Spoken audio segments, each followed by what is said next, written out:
I've been working about 9 years on the ideas for this video on how to introduce your characters. 9 years ago, I wrote a post for Bookfox on character descriptions when you're introducing your characters. Then about 5 years ago, I wrote a whole chapter in the Linchpin Writer about how to introduce your characters. And then 2 years ago, I did sort of a trial run of this video on TikTok with just a 29-second video. Also, character introductions are something that I focused on when editing books over the last decade, both looking at what they're doing well and also places where they could improve. Now I'm putting all those pieces together into a single video. It's 8 steps. They are absolutely brilliant, and they apply to every single character, protagonist, antagonist, minor characters, everyone. After you watch this video, you are never going to introduce a single character without thinking of these ideas. So let's get started with number 1. When you introduce a character for the first time, make them do something. Usually it's best if you interrupt them in the middle of what they're doing and make sure that they're doing something that says something about them as a character. It's not just a meaningless thing that they're doing. You're trying to show who this person is through what they're doing. In Game of Thrones, the very first time that we meet Tywin Lannister, he is skinning and gutting a deer. What does this tell us about him as a character? One, it signals at his ruthlessness, right? But it also tells us that he's very hands-on and he's not afraid to get his hands dirty. In The Walking Dead, the very first time that we meet Negan, he is carrying a baseball bat with barbed wire around the ends of it. And spoiler alert, he kills 2 people, the very first scene that we meet him. Now, every time I bring up this point, there are always dozens of people that bring up the same exact objection. What about Strider or Aragorn in Lord of the Rings? The very first time we meet him, he's just sitting in the corner of the prancing pony. But if you read the book, he's not just sitting there passively. He is actually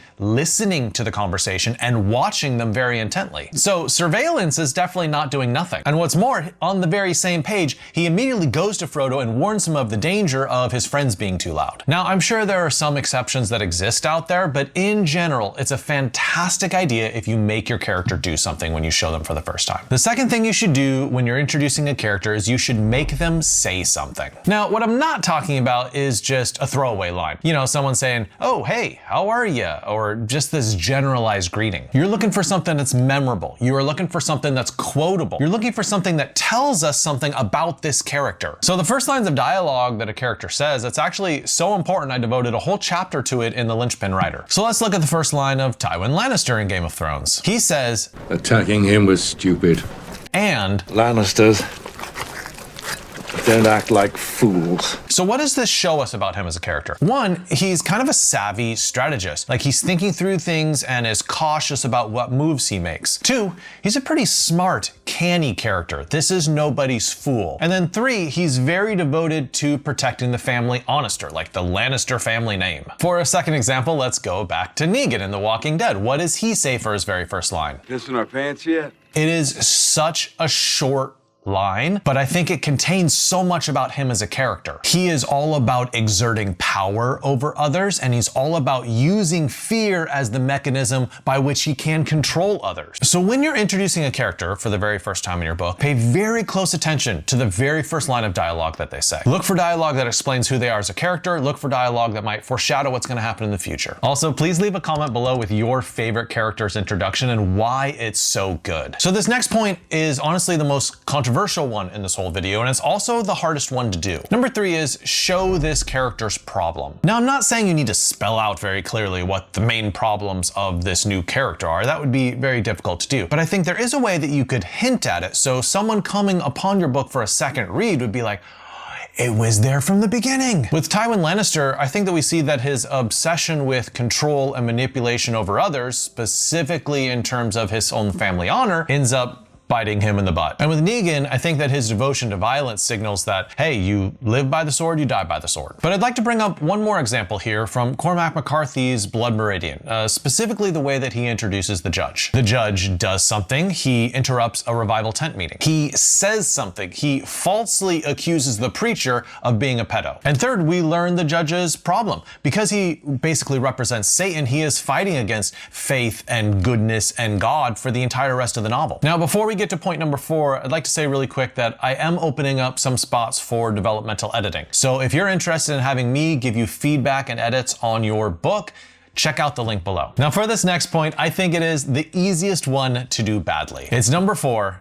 characterize them through description. Now, if you need some examples of how to describe your character for the first time, I actually wrote a whole post on it, so check out that link in the description. Now, the old school method of describing a character for the first time was to write a very long paragraph, real chunker, with every single detail you can imagine about how this character looks. But that style of writing has really fallen out of favor in modern times. The more modern way to do it is just to have a couple lines describing the most salient or important parts of how this character looks. For an example of how to do this well, let's look at Fourth Wing by Rebecca Yarros. What she does really well in this section is do description through contrast. So the first person she describes is the older sister, Mira. We learn that Mira is very tall, learn that she's very strong, and that she has very short hair, which is ideal for combat. And then we get the description of the main character, Violet, and we learn that in many ways she's the opposite of her older sister. She is short, she's very frail because of a childhood illness, and honestly that physical frailty is important because it's one of the main obstacles to her becoming a dragon rider. Really, the only other thing that we learn about Violet's appearance is about her hair. It's long and it ends in silver tips, which ends up being important later on in the books. So Yarros does a fantastic job with this description because we only learn the most important details, and the details all feed into the storyline in some way. They're not negligible details. They help us understand this character. One thing the readers frequently tell me is they absolutely hate when they get halfway through a book and the author first mentions the character's height or their hair or something, and that was completely different than the image that they had in their brain of what this character should look like. So I do think it's best to try to tip off the reader as early as possible, perhaps the first time you introduce them, with something about them so the reader can imagine what they look like. Now, most authors actually forget this next point that we're going to talk about. When you are introducing a character, it's essential that you choose exactly the right spot. Where do we meet one of your characters for the first time? Place is very important. Think about the first time we meet Captain Jack Sparrow. He is riding a sinking ship, which is a perfect metaphor for his career and what's going on in his life. However, he manages to step onto the dock with marvelous aplomb and self-confidence. Or think about when we first meet Indiana Jones. He is hiking through a thick forest in Peru and goes into this underground passage. Or consider Charles Dickens' A Christmas Carol. When we very first meet Ebenezer Scrooge, where is he? He is in a counting house, counting his money, perfectly exemplifying his greediness. And what's more, it's about when it is. This is Christmas Eve. Now, I should point out that if you're not writing a super adventurous or high concept book, you can still use this advice as well. Look at Sally Rooney's book, Beautiful World, Where Are You? This is a book about romance between multiple characters. So where does she choose to introduce Alice, her main character? She chooses to introduce her in a bar. She is sitting and waiting for a blind date. That's the perfect location for a book like this, which is all concerned about coupling and relationships and love. Now, this next point is probably not one that you've heard of before. It is number 6, opposite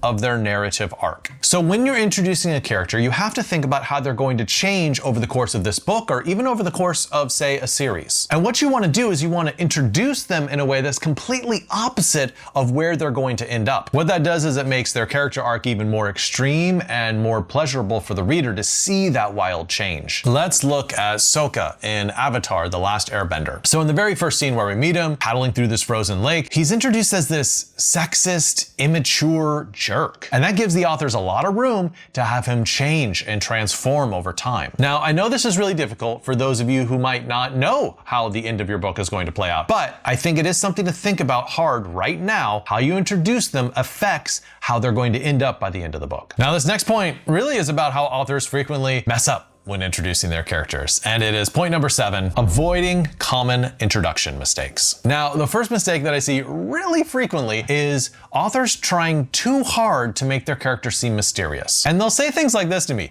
what if I don't want the reader to understand the character? I think this mistake comes from a misunderstanding of mystery. Publisher Frank Sheed said this: a mystery is something that you can't say everything about. It isn't something that you can't say anything about. What that means is you don't create mystery about a character by delivering nothing to the reader. You create it by delivering really interesting tidbits, and then the reader craves more. So when you introduce a character, really your goal is to communicate as much as possible about this character to get the reader interested in them. The only caveat is if you reveal too much, it's going to slow down the pace, right? So how do you reveal just the right amount to keep the pace moving. And remember that no matter how much you give away about a character when you first introduce them, there's always more that the reader's going to be curious about, and that's where the true mystery lies. The second mistake that I see really frequently is introducing a bunch of characters at once. If you have sort of a group scene where you're like, oh, here's these 4 people, and you spend a paragraph on each one of those people, the reader's gonna have a really hard time remembering who was named what, and they're just not gonna have a sense of them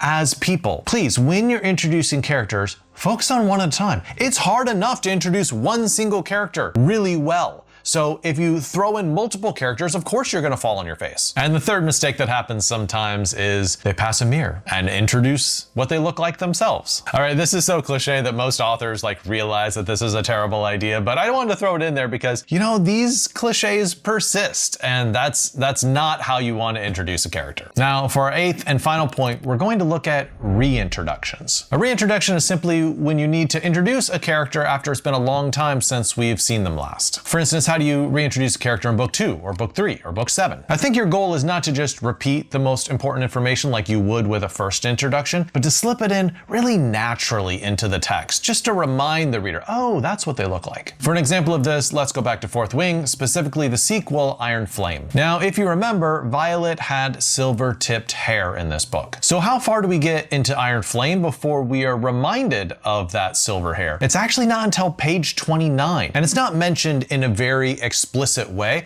but sort of tossed off casually. Another character looks at her, and in the second half of that sentence, it just casually mentions that half of her hair is silver. Or you could take the Lord of the Rings strategy, the way that Gandalf is reintroduced after a long period where they thought he was dead. The way Gandalf is reintroduced is not as Gandalf, but just simply as an old man. They don't know who he is. And even he is confused about his name. What was my name? Oh, that's right, I was called Gandalf. So I like that the way that reintroduction actually ends up being a lot similar to a first introduction because he's been transformed into Gandalf the White and he's kind of a new person now. And I also like that there's some mystery with this reintroduction because we're wondering who this old man with wizard-like powers is, and then it's revealed, oh, this is Gandalf and he survived the attack from the Balrog. Don't forget to like and subscribe, and good luck with introducing your characters.